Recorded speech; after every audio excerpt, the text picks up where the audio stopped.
हमारे अधिकांश जो पर्व हैं वो कहीं न कहीं ऐसे स्वरूप में आ गए हैं कि जैसे बहुत समय से चलते तो कई बार ये समझ में नहीं आता कि वास्तव में उस पर्व का वास्तविक स्वरूप क्या है, उसका कारण क्या है, उसको क्यों मनाते हैं। तो इस प्रकार की जब आजकल जो हमारे पर्व हैं वो समझ में ऐसे आता है कि ठीक है, हमारी माताजी ने हमको बताया, माताजी की सास ने उनको बताया, उनकी सास ने उनको बताया होगा। तो एक थोड़ा-सा एक अजीब हम एक कार्य यहाँ पर देखते हैं कि जो धर्म, जो सबसे अधिक जो विचार करने और पालन करने योग्य जो वस्तु है, उसको हम छोड़ देते हैं। ₹5 की पुस्तक पूजा घर में कहीं पे मिलती है, हमने उसको उठा के उसमें से पढ़ने लगते हैं। पर वास्तव में जो हमारे धर्म का जो आधार है वेद, पवित्र वेद, वो इन सब विषयों पे क्या कहते हैं वो हम कभी पढ़ते नहीं हैं। उसके कारण से हमें विषय का सही पता नहीं चलता और हम वास्तविक स्वरूप से भटके रहते हैं। तो आज हम देखेंगे कि माता का जिनको हम माता कहते हैं, शक्ति कहते हैं, जिनको अलग-अलग रूपों में हमारे घर में जिनकी पूजा होती है, वास्तव में उस माता का सच्चा स्वरूप कैसा है? तो सबसे पहले मैं आपको बताऊँगा कि जो माता है वो वास्तव में माता क्यों है? माता माता का जो उद्गम है, माता का जो शब्द का उद्गम है वो कैसे है? तो आप ध्यान से सुनिएगा। यो मिमीते मानयति सर्वान् जीवान् स माता। उसमें ऋषि कहते हैं कि जैसे पूर्ण कृपायुक्त जननी अपने संतानों का सुख और उन्नति चाहती है, वैसे परमेश्वर भी सब जीवों का सुख चाहता है। इससे परमेश्वर का नाम माता है।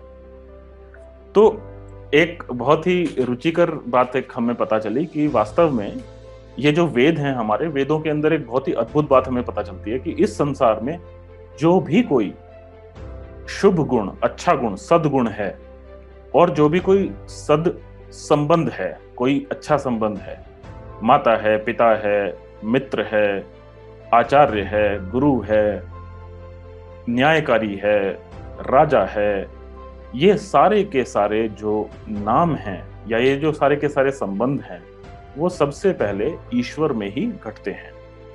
क्योंकि ईश्वर के प्रत्येक गुण के साथ-साथ जब आप विचार करते हो, तो आप ऐसे सोचिए कि हम माता को माता क्यों कहते हैं? अपने अंदर हमें रखकर संसार के कठिनाइयों से बचाने वाली, हमारे शरीरों का निर्माण करने वाली, शरीर निर्माण करके हमें इस संसार में लाने वाली, अपना सुख त्याग करके हमें सुख देने वाली,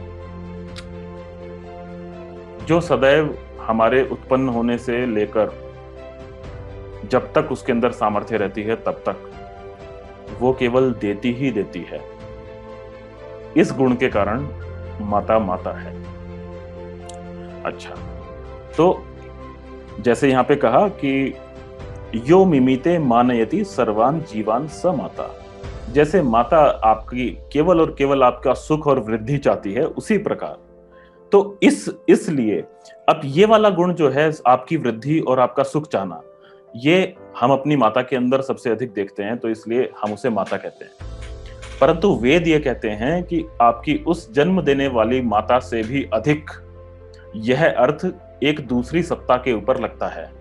उस सत्ता का नाम है ईश्वर, जिसे हम भगवान कह लेते हैं या ईश्वर कह लेते हैं, ब्रह्म कह लेते हैं, जो भी आप उसे कह लें, उसके ऊपर ये गुण लगता है। कैसे? जब हम कहते हैं हमारी माता ने हमको जन्म दिया, हमें जीवन दिया, हमें हमारा शरीर दिया, तो आप थोड़ी सी इसके थोड़ा गहराई में जाइए। हमारी माता ने हमें शरीर कैसे दिया? निश्चित रूप से हमारी माता ने हमें अपने अंदर रखा, हम उसके अंदर बने, हम उसके रक्त से, उसके मांस से, उसके शरीर से हम बने, और इसके लिए हम सदैव उसके चरणों में बैठे रहते हैं। पर आप विचार कीजिए, क्या कभी माता ने हमारे शरीर को अपने हाथ से बनाया? माता बेचारी बड़े कष्ट सहती है, पूरे 9 महीने तक कष्ट लेती है, उसके बाद में पूरा जीवन हमारे लिए कष्ट लेती है। परंतु क्या माता ने अपने हाथ से हमारा शरीर बनाया था? नहीं। क्या माता ने अपने हाथ से हमारी आंखें बनाई थी? नहीं। तो कहने का अर्थ यह है कि हम माता को माता इसलिए कह देते हैं क्योंकि उसके अंदर हमको आश्रय मिला था, और उस आश्रय के साथ में उस माता से हमको प्रेम मिला था, उस माता से हमको वृद्धि मिली, उस माता से हमको शौर्य मिला, शक्ति मिली इत्यादि। तो वेद ये कहते हैं कि ये जो माता का गुण है, यह वास्तव में उस परम माता जो ईश्वर है, उस गुण का थोड़ा सा भाग आपकी माता के अंदर आ जाता है, तो वो सबसे अधिक प्रेम करने वाली आपको लगने लगती है। अब आप उस ईश्वर के मातृत्व की तुलना कीजिए कि जो आपकी एक एक परमाणु, एक एक अणु, एक एक कोशिकाओं को बहुत ही ध्यान के साथ अपने सामर्थ्य से रचता है, आपको दिख सके इसके लिए आपकी आंखों की रचना करता है, आपका हृदय धड़क सके, आपके शरीर के अंदर रक्त बह सके, वह सर्कुलेट कर सके, इसके लिए वह हृदय का निर्माण करता है। आपका मस्तिष्क विचार कर सके, सोच सके, इसके लिए वह बहुत ही कॉम्प्लेक्स मस्तिष्क का निर्माण करता है। ऐसे ऐसे हमारे छोटे छोटे हाथ, पैर, नाखून, पेट, कमर, गला, बाल, नाखून, सब कुछ ईश्वर अपने बिल्कुल माइन्यूट अपने कंट्रोल, अपने नियंत्रण से करता है। तो यदि हमारी माता, हमें जन्म देने वाली माता केवल इसलिए माता है कि उसने हमें आश्रय दिया, तो उस जगत माता, उस ईश्वर का वो सोचो, वो कितनी बड़ी माता है कि जिसके अंदर हर समय यह सृष्टि, संपूर्ण सृष्टि, जिसके उदर के अंदर, जिसके पेट के अंदर यह संपूर्ण सृष्टि चल रही है, और हमारी माता के शरीर के अंदर भी घुसकर जो हमारे आंख, नाक, पैर, कान, हाथ, गला, इन सब का निर्माण करता है, हमारे अंदर के अवयवों का निर्माण करता है, ताकि हम अपने शरीर से पुरुषार्थ कर सकें। तो क्योंकि ईश्वर हमें वास्तव में हमें जन्म देने वाला है और हमें हमारे शरीर देने वाला है, और उस शरीर का संपूर्णता से पालन करने वाला है, हम अपनी माता से पोषण अवश्य ग्रहण करते हैं जब हम माता के शरीर में होते हैं। परंतु वो पोषण कैसे आपसे संबंधित होता है, कैसे माता के शरीर से पोषण आपके शरीर में जाता है, वो जो कॉम्प्लेक्स प्रक्रिया है, वो हमारी माता ने डिजाइन नहीं करी, वो एक दूसरी माता ने डिजाइन की, जिसको वेद वास्तव में माता बोलते हैं। तो वेद का ये कहना है कि इस संसार में जो भी कोई सद्गुण या सद संबंध है, वह सबसे पहले ईश्वर में घटित होता है। इसलिए यदि कोई आपसे पूछे कि आपकी माता कौन है, तो आपका सबसे पहला उत्तर होना चाहिए, ईश्वर हमारी माता है। और फिर दूसरे स्थान पे नंबर आता है जो आपकी जन्म देने वाली माता है। इसी प्रकार से यदि कोई आपसे पूछे आपका पिता कौन है, तो हमारे जन्म का कारण बनने वाला, हमारे ऊपर सुरक्षा का कवच देने वाला, हमारे सिर पे छत देने वाला, हमारे लिए पुरुषार्थ करने वाला, हमें सब दुखों से बचाने वाला, वह पिता। तो ये पिता का संबंध भी सबसे पहले ईश्वर में घटता है। तो इस प्रकार से वेद हमारे ये कहते हैं कि इसी प्रकार यदि कोई बोलता है कि आपका मित्र कौन है, तो सबसे पहले आपको ईश्वर का पता होना चाहिए। आपका सबसे पहला मित्र ईश्वर है।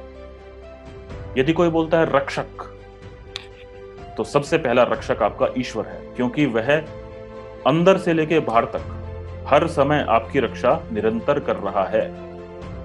जब तक हमारे कर्म, स्वयं के कर्म इस योग्य नहीं होते कि हमको कोई दुख प्राप्त हो या हमको मृत्यु प्राप्त हो, उस क्षण तक इस संसार का कोई भी सामर्थ्य, इस संसार का कोई भी राक्षस, इस संसार का कोई भी दुष्ट मनुष्य या जंतु, वह हमको किंचित भी हानि नहीं पहुंचा सकता।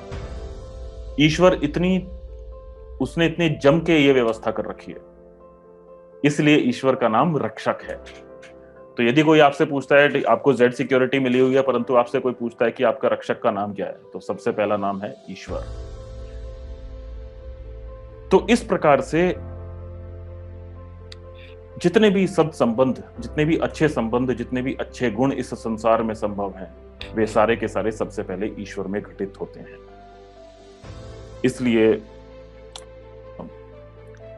माता, जब हम माता कहते हैं कि माता, तो माता से सबसे पहला जो अर्थ है वो ईश्वर का ग्रहण होता है, ऐसा वेद कहते हैं। एक इसमें मैं आपको उदाहरण दूंगा, वेद का ही उदाहरण है। ये मंत्र 2-3 स्थान पे आया है वेदों में। तो ये मंत्र है, त्वम हीनः पिता वसो, त्वम माता शतक्रतो बभूविथ, अथाते सुमनमी महे। ये सामवेद में से मैं पढ़ रहा हूं, उसका मैं अब आपको अर्थ बताता हूं। तो इसमें माता के विषय में कहा है और पिता के विषय में भी कहा है कि हे रक्षा करने वाले परमात्मा, तू ही हमारा पिता है। अपने आश्रय में अपने अंदर बसाने वाला होने से तू हमारा पिता है।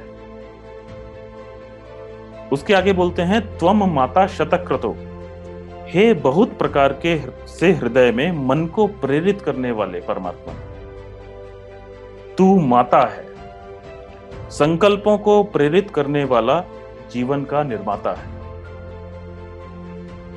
इस अधिकार के साथ तुझसे प्राप्त होने वाले सुख को हम सदैव चाहते हैं।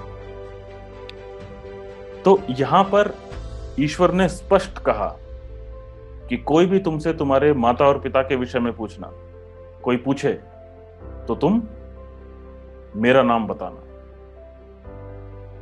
यदि संसार में कभी किसी की शारीरिक माता चली गई या शारीरिक पिता नहीं रहे, तो वेद का जो आदेश है वो ये है कि वो तो आपके दूसरे नंबर के माता पिता हैं।